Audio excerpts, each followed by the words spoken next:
अस्सलाम वालेकुम सबको मेरी तरफ़ से रमज़ान मुबारक की ढेरों मुबारकबाद। तो आज हम बना रहे हैं रमज़ान स्पेशल वेजिटेबल पकोड़ा। तो चलिए हम शुरू करते हैं आज की रेसिपी को।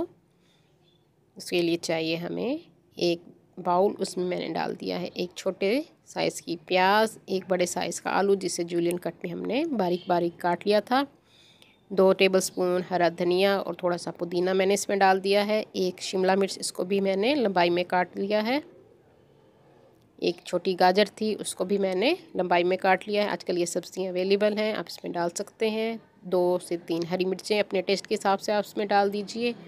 और बेसन को हमेशा छान के इस्तेमाल करना है, तो छान के मैंने 1 कप बेसन डाल दिया है। इसको हम हाथ से या चम्मच से मिक्स कर लेंगे अच्छी तरह से।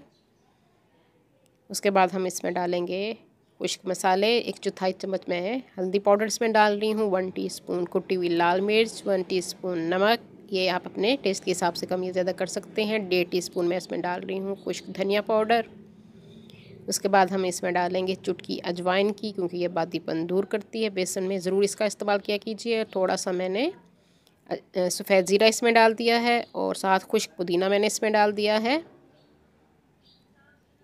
हाँ जी, ये सारे मसाले हमने डाल दिए हैं और चुटकी मैंने काली मिर्ची इसमें डाली है। पानी इसमें बहुत कम इस्तेमाल होगा क्योंकि सब्ज़ियाँ अपना पानी छोड़ती हैं, तो थोड़ा सा पानी आपने इसमें डालना है, बहुत ज़्यादा पानी आपने इसमें नहीं डालना है। मैंने आधा कप पानी लिया था, उसका भी मैंने आधा यूज़ किया है इसमें। इस तरह से हम थोड़ा थोड़ा पानी डाल करके, ये देखिए बैटर हमारा तैयार हो चुका है। इसको आपने 15 से 20 मिनट रेस्ट पे ज़रूर रखना है। इसको हम रख देंगे। 20 मिनट हो चुके हैं। फ्राइंग पैन में मैंने ऑयल गरम कर लिया है और हाथ या चम्मच की मदद से जिस तरह आपको आसानी हो, मैं हाथ से बना रही हूँ। पकौड़ों को हम इसमें डाल देंगे। मीडियम हीट पे आपने फ्राई करना है, आंच तेज़ नहीं रखनी है आपने। मीडियम हीट पर आप इसको फ्राई कीजिए और इसको आप देखिए पलट देंगे दोनों साइड पे।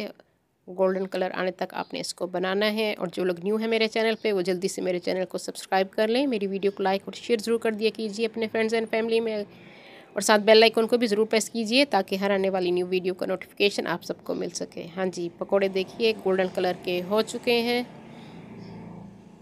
झटपट से बनने वाली ये रेसिपी है। रमज़ान में आप बनाइए, ख़ुद भी खाइए और बच्चे भी इस तरह से सब्ज़ियाँ जो नहीं खाते वो इस तरह से पकोड़ों की शक्ल में खा लेंगे।